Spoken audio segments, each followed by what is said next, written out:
transaksi perbankan di Bengkulu itu per harinya sudah mencapai 83 miliar per hari. Jadi bisa dibayangkan kalau nggak ada kegiatan ini, potensi transaksi ini dapat terganggu.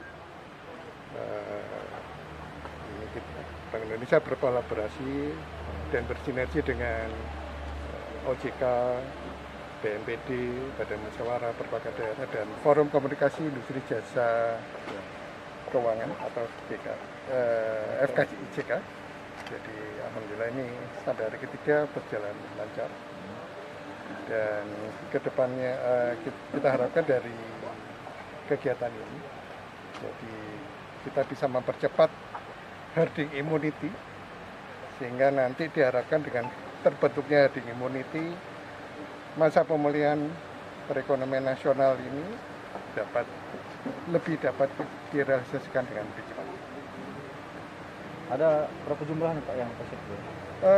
Hingga saat ini ada 500 peserta yang terdaftar, dan tadi kita juga sudah melihat ada beberapa tambahan dari peserta sudah dilakukan vaksinasi terhadap 519, jadi di atas target, lebih di atas target dari peserta yang terdaftar. Apa ini akan berlanjut Pak ke daerah-daerah juga? Nanti kita akan koordinasikan dengan Dinas Kesehatan dalam hal ini, dan dalam waktu dekat kami akan melakukan hal serupa ini, terutama bagi dengan peserta dari Badan Musyawarah Perbankan Daerah atau BNPB. Kapan kira-kira Pak? Insya Allah minggu depan. Di mana Pak? Tempatnya di sini lagi, tapi nanti kita juga pantau karena harus representatif ya dari sisi protokol kesehatan. Apakah boleh masyarakat umum di Bandung Pak? Sementara ini kita masih untuk biar itu terjadi di gejolak, jadi kita melakukan pendaftaran dulu, nanti kita koordinasikan dengan Dinkesnya, dan kita menjaga prokes kesehatan, protokol kesehatannya kita jaga, jadi kita atur sedemikian rupa, nanti kita lakukan dalam beberapa tahapan. Pak, terkait dengan vaksinasi kita sudah ada Pak imbas terhadap perekonomian atau apa? Ya, betul.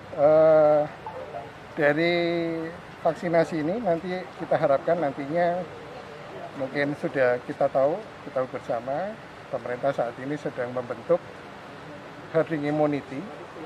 Jadi herding immunity ini nanti akan diharapkan bisa memperlancar kegiatan perekonomian khususnya di transaksi perbankan.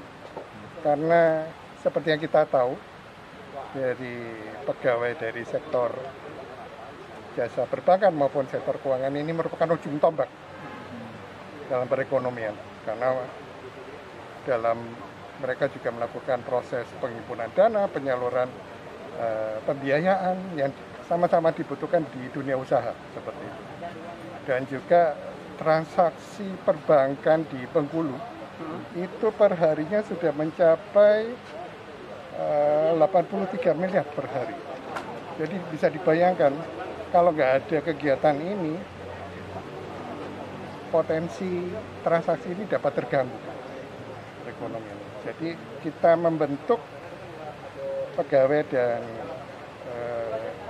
staf perbankan di Provinsi Bengkulu ini agar lebih siap dan kondisi sehat dalam melayani masyarakat. Karena transaksi di Bengkulu cukup signifikan. Ada peningkatan ya Pak atau gimana? Berapa? Ada peningkatan dari yang sebelum-sebelumnya atau gimana Pak? Kita lihat potensinya dulu ya. Dari total aset perbankan yang ada di Bengkulu ini sudah mencapai 27 triliun. Kemudian juga penyaliran kreditnya sudah mencapai 25 triliun. Sementara dari penghimpunan dana masyarakat itu sudah mencapai 15,3 triliun. Di sisi lain juga dari kami di Bank Indonesia, volume pengedaran uang sampai dengan triwulan 2 2021 sudah mencapai 6,9 triliun.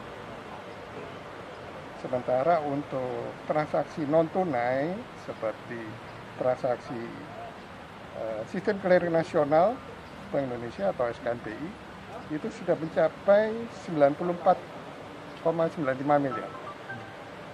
Dan transaksi RTGS sendiri itu sudah mencapai 2,65 triliun. Jadi bisa dibayangkan transaksi dalam jumlah yang volume transaksi yang cukup besar ini, kalau terjadi apa-apa jangan sampai mengganggu kegiatan perekonomian di Bengkulu seperti itu.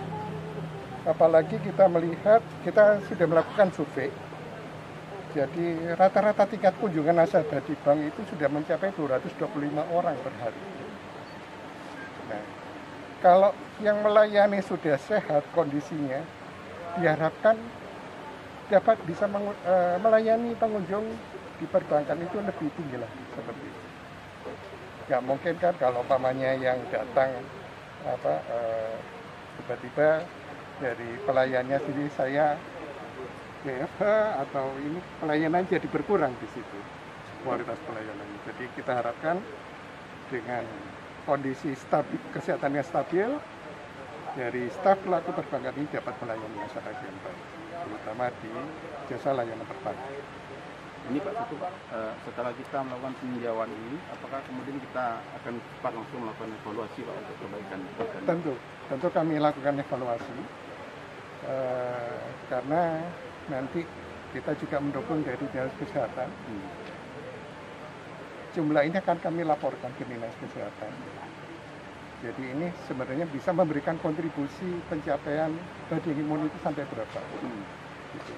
Mungkin data yang dapat kami sampaikan, data yang kami peroleh dari Dinas Kesehatan hingga saat ini, pencapaian untuk vaksinasi tahap pertama itu sudah mencapai 307.429 orang. Sementara dosis kedua ini sudah mencapai 186.319 orang.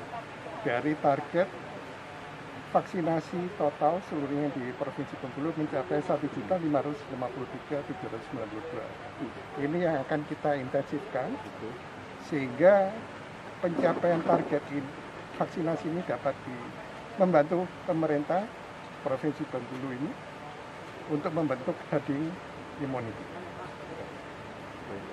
Oke. Mohon maaf Pak.